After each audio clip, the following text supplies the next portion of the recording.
In 1980, 43-year-old Louise Faulkner lived in a flat in St. Kilda with her 2-year-old daughter, Charmian.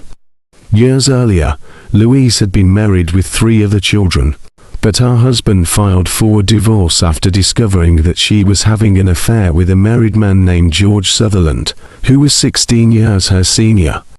Louise's ex-husband retained primary custody of the children, but Louise eventually became pregnant with Charmian and claimed that George was the father. Even though George paid Louise's maternity bills and was present for Charmian's birth, he never admitted that she was his child. On April 26, Louise told her neighbor, Queen Wild, that she was planning to go on a trip with Charmian to see her potato farmer boyfriend. Corrine would claim that she saw a white Holden ute being driven by a thick-set, older Australian male pull up in front Louise's flat. After Louise and Charmian climbed inside the vehicle, they were never seen again. 1 week later, Louise's eldest daughter, Melissa, and her grandmother went to check Louise's flat. Louise struggled with arthritis and often used a walking stick, but it was left behind at the flat, along with Charmian's stroller.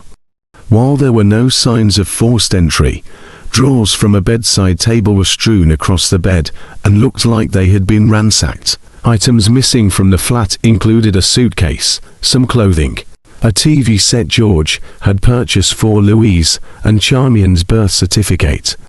When Louise was reported missing, police went to question George, who lived on a farm in Parker's Corner, even though George had divorced his wife, Beryl Sutherland. Following the discovery of the affair, they had a reconciliation. While they never officially remarried, Beryl moved in with George on his farm, though George continued his affair with Louise. It turned out that George sometimes worked for nearby potato farmer who owned a white Holden ute which George had access to. In spite of this, George denied any involvement in the disappearances and claimed he had not seen Louise or Charmian since March 1980. However, only 2 months after he was questioned, George surprised everyone by selling off his property at a heavily reduced price. George and Beryl then relocated to the United States to live with their daughter. The couple would spend the next 3 years traveling through the US. While living in a camper van, they made an attempt to apply for permanent residency, but were ultimately rejected and forced to return to Australia.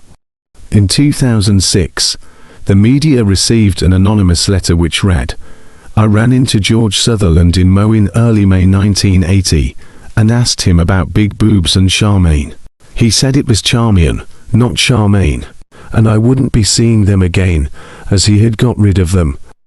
George had also apparently said, "She thought she owned me and wanted me to be more of a father to the kid, and at my age, that's bullshit."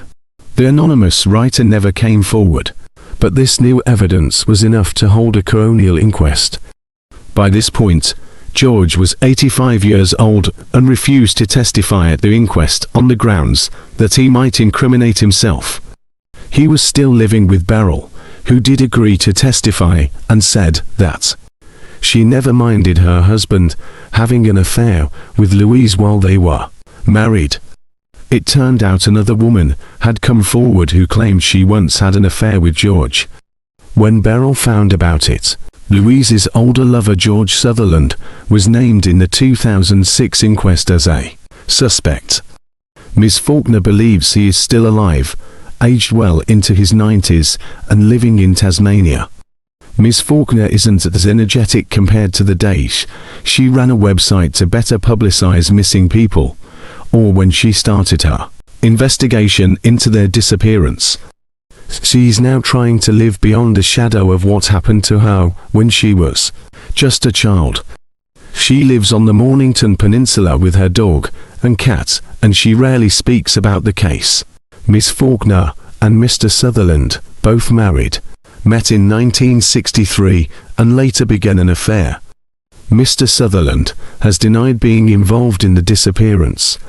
Victoria Police said there were no immediate plans to offer a financial reward in the Faulkner case.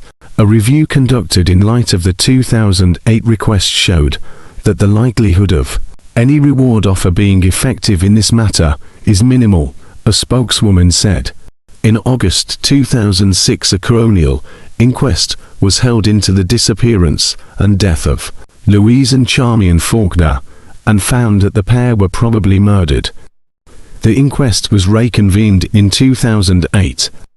On that occasion, the coroner ruled the deaths foul play, but said there was not enough evidence to link anyone to the killings.